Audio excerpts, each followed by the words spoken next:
به نام خدا، عرض سلام و ادب و احترام خدمت همه عزیزان. امیدوارم که حالتون خوب باشه. دوستان، این فایل صوتی در رابطه با یک مسئله خیلی مهم هستش که ما تو زندگی همون قطعاً برخورد زیادی با این موضوع داریم و اگر تعریف درست این موضوع رو بدونیم خیلی به همون کمک میکنه در انتخاب‌هایی که انجام میدیم، در تحلیل مسائل و در برخورد با خودمون.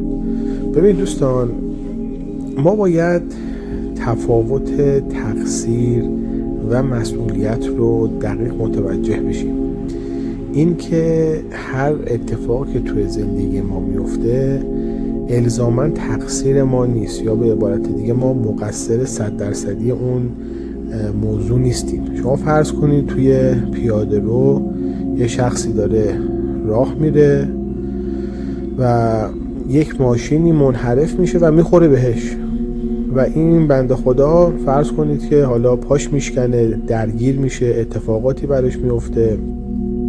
شاید مثلا میگم 2 روز بعد عروسیش بوده، قرار بوده یه قرار ملاقات خیلی مهمی داشته و این اتفاق براش افتاده و الانم درگیر این ماجرا میشه. خب ببینید شما تو این مثال ساده این شخص اصلا هیچ تقصیری نداره تو این ماجرا و متاسفانه توی دوره‌های رایج جذب این رو مستقیما ربطش میدن به اینکه شما این ارتعاشو از خودت صادر و ساطع کردی و به خاطر حالا طرز فکرت در این اخبار بودی، توی این محیط ها نشسته بودی، یه همچین اتفاقی رو زیاد درته و باهاش فکر کردی و این موضوع برای تو اتفاق افتاده و تو اینجا مقصری. یعنی هر اتفاقی که تو زندگی شما میفته تقصیرش مستقیما متوجه شماه. ولی خب شما میدونید که اینجا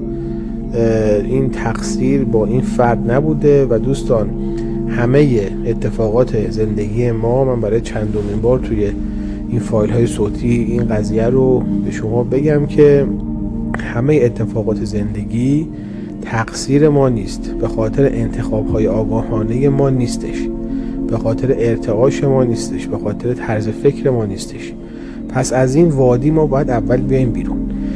خب ببینید دوستان، پس اینجا یه اتفاق برای یه فرد افتاده که توش هیچ تقصیری نداشته، ولی دوستان مسئولیت این اتفاق با اون شخصه. منظور ما از مسئولیت چیه؟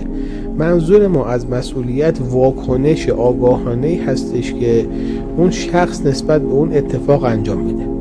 یعنی چیکار میکنه؟ یعنی اینکه میتونه احساس قربانی بودن رو تو خودش به وجود بیاره، همه جا بشینه تا چندین سال بگه که این اتفاق برای من افتاد، من اصلا در جریان نبودم، چرا باید برای من اتفاق بیفته، برنامه‌های من خراب شد، اون داستان من اینجوری شد، من ضربه زیادی خوردم و و و و که قطعا این موضوعات رو حالا هم برای خود آدم اتفاق افتاده تو زندگیش، هم برای اطرافیانش و دیده.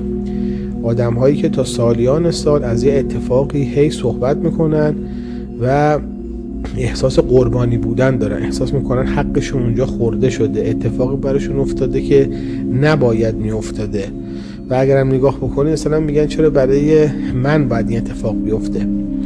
خب دوستان ببینید، اینجا تقصیر با اون شخص نبوده، ولی مسئولیت، یعنی انتخاب آگاهانه که بعدش انجام میده مستقیما بر عهده اون شخصه.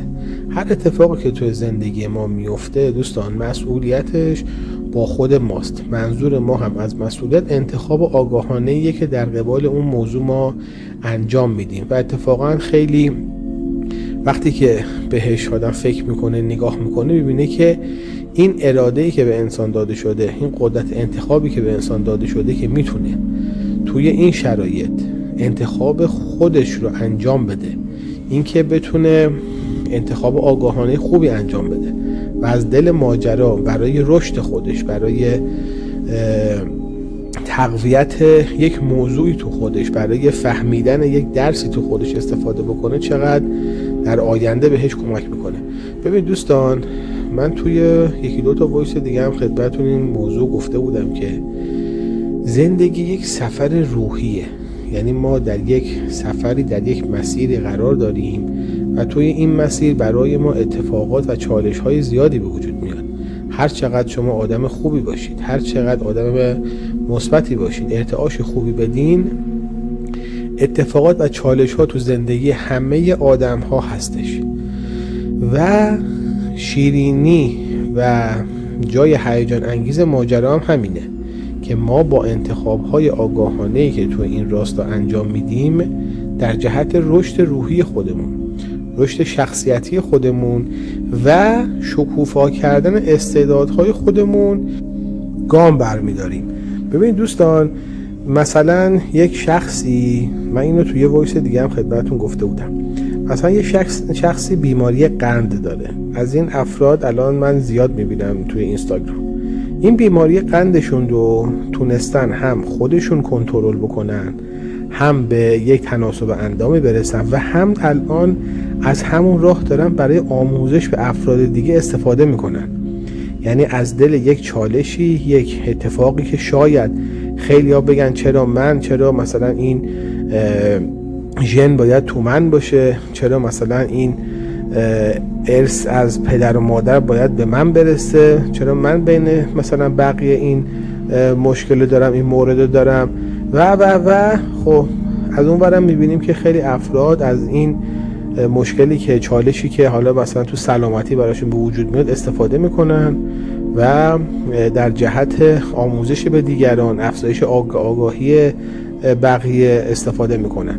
یعنی از تو دل یک چالش و یک رنجی یک فرصتی رو به وجود میارن و در جهت همون هم حرکت میکنن. پس دوستان، توی این فایل صوتی خواستیم که این موضوع رو مشخص بکنیم که مقصر همه اتفاقات زندگیمون ما نیستیم، ولی مسئولیت با ما هستش. مسئولیت هم یعنی انتخاب آگاهانه‌ای که ما در قبال اون چالشی که توی زندگیمون به وجود میاد انجام میدیم و درسی که از اون اتفاق میگیریم، صبری که در برابر اون میکنیم و پذیرشی که در برابر اون اتفاق انجام میدیم. و دوستان، یه موضوع دیگه هم خدمتتون بگم که ظرفیت هر درد، رنج و چالشی در زندگی هر شخصی در اون فرد گذاشته شده.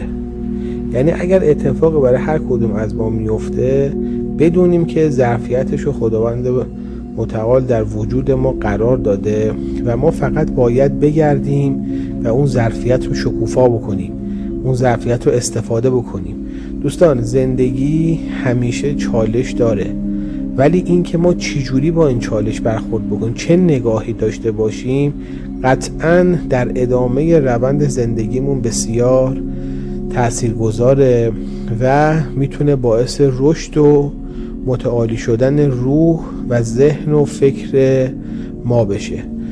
امیدوارم که همیشه سالم و سلامت باشین تا فایل صوتی بعدی.